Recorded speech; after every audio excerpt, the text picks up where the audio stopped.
third, even to some extent, fourth generation Muslims, younger Muslims, and many of them have become professionals, working in the health sector, working in various charity sectors. For the British Muslims, health sector and charity sector, they are the most important roles they are playing. On the other hand, there are some issues with Muslims in Britain, especially in the world of crime. Unfortunately, disproportionately higher number of Muslims are in prison. This is not only in the UK, this is in France, in Belgium, in many European countries.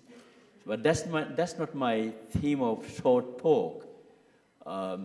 Since my community activism started in the East End, where the Muslims are concentrated, and I work with young people, what I have seen that many parents, especially coming from South Asia, that's the highest proportion of Muslims in Britain, first generation Muslim parents, they struggle with one thing. One is they struggle for their survival and earnings, and maintaining the family is not an issue, is not an easy issue.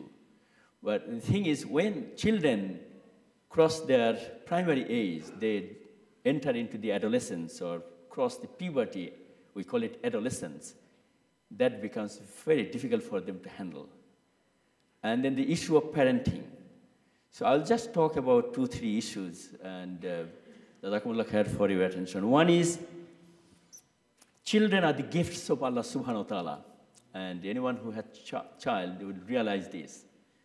And children come to this world by the will of Allah subhanahu wa ta'ala, and parents are legally responsible. They are responsible to raise them in the best way possible. I call them, the parental responsibility is to raise children as best of the human beings, best of Muslims, and best of citizens in the country they live in. So there are these 3 things that are important to raise a child.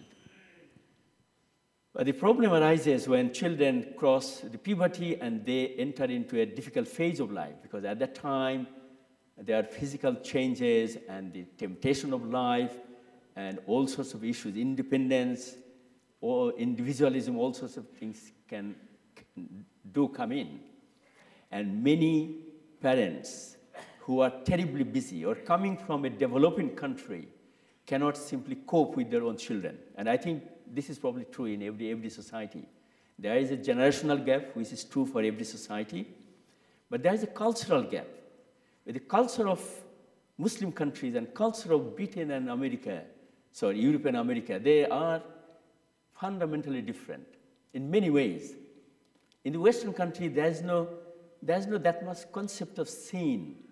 There's only the concept of crime.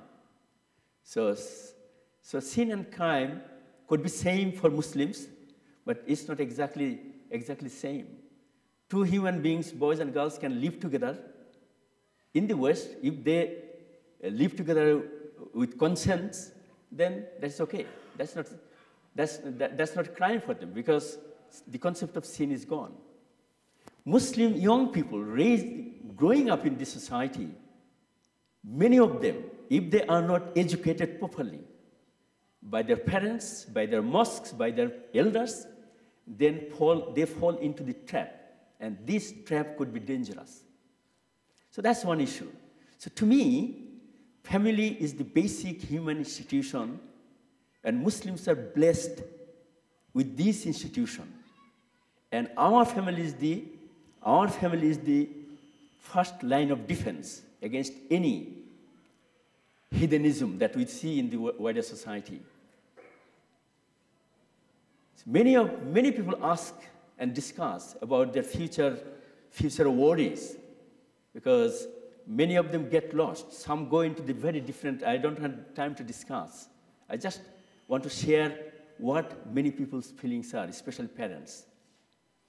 But the thing is, if the parenting starts with children's early childhood, in fact, parenting starts when a child is conceived in the mother's womb. That's when the parenting starts. And if the parental responsibility is weak, then that weakness goes to their nursing period, primary period, and they struggle and fail in secondary period. So that's one issue. So if we only can protect our family, our house, our parents do invest their time in their young children when they're really, really young, and they try to mold their children's character to make them to become good human beings, good Muslims, and good citizens. In my opinion, that is exactly the same. I wrote a small booklet on this issue in English. So a good Muslim will be good human being, will be good citizens of the country. And then they can cope and survive in the difficult situations wherever they go. But parents need to invest their time and energy for that. Sometimes what happens out of necessity, parental investment is somewhere else. And they ignore their children's giving time with their children. And they suffer. Second institution is where we are sitting now, is the mosque and masjid. When parents, in Islamic history it happened, when parents fail in their parenting responsibility, then the people surrounding, especially the mosque, they come in and help. There are thousands of mosques in the West, alhamdulillah. But I was telling some of the brothers just before prayer that Spain was ruled by Muslims for nearly 800 years. There are thousands of mosques. But in those mosques, even Muslims going there as tourists cannot pray. Say the Mosque of Cordoba, some of you probably had been there. Why? Because Muslim rulers, mostly, there are exceptions, many Muslim rulers, they established monuments, Taj Mahal, and all sorts of things. Beautiful, beautiful establishment. I'm not saying they are, in themselves, they are bad. What they needed was investing in the children.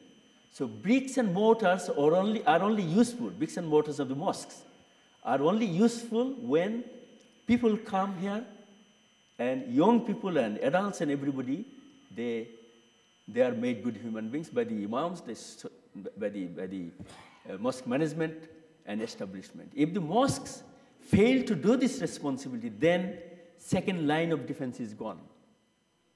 Then we are left really vulnerable. Third thing I want to say, and I will finish, is there was a time when whatever Muslims did was best under the sun. Their warfare, their dawah techniques, wherever they did go, they went there either as a business people or whatever. They created around them a situation where people, indigenous people, say many Muslims, in Bangladesh, one person called Shah Jalal Rahimahullah, those who are from Bangladesh, Sylhet, they know, and there are many scholars and Sufis like them. Because of them, millions of people are converted to Islam. In Malaysia and Indonesia, the situation was different. Muslims went there as business people. There are only a few hundred or few dozens of Muslims in that archipelago. Within a few generations, people around them became Muslim. Whole of Malawi people, Indonesian people became Muslims. Whereas in America and Britain and Europe, there are millions and millions of Muslims. In Europe, there are 40 million Muslims, brothers. 40 millions. There are indigenous in the Eastern Europe and Bosnia and other parts. And in France, there are 5-6 million Muslims. Now, many Muslim parents, I know they are scared of their presence in the West. Our children will be lost, our children will go away. And they are fearful, as if Islam is so vulnerable that all Muslims will be lost. Whereas few dozens of Muslims who are not fearful in their time. What's the difference between those Muslims and people like us? The difference I can see is the depth of the iman that they had, and the character that was generated through this iman, depth of iman. That character was all-encompassing. They were business people. They knew how to interact with others. They didn't remain isolated as ghetto in a small inner cities. In England, there are 11, 12 inner city conurbations, inner city areas, where Muslims virtually are ghettoized. Young people, they are coming out of their shells. And if people remain ghettoized or isolated in their own small area, Bengalis mixing with Bengali, Pakistanis doing with Pakistanis, or Muslims only mixing with Muslims, they don't interact with the wider society, then future can be bleak. Because the way the whole of the world is changing, the morally bankrupt global leadership, and far right, far left, this and that, violence, Islamophobia, anti-Semitism, bigotry, discrimination, this is not reducing, brothers and sisters. This is increasing, especially in a world where leaders of the world, major political leaders, they are highly nationalistic. And especially the indigenous, chauvinistic, nativist nationalism is dangerous. We have to worry for that. If we cling to our own small ghettos, to me, future could be bleak. But Allah subhanahu wa ta'ala will help Islam and raise the banner of Islam through whoever can serve Islam best. If it is us, then Allah will bless us. Allah will give us help. If we fail, then Allah will find some other people. And that's the nature of Islam's expansion through the ages, through the centuries.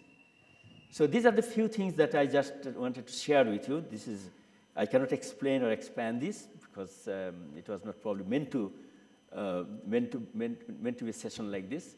So Jazakumullah khair for giving me this opportunity to say just a few areas of my concern and my hope that one day Muslim parents will be better Muslims, will be able to raise their children as good human beings.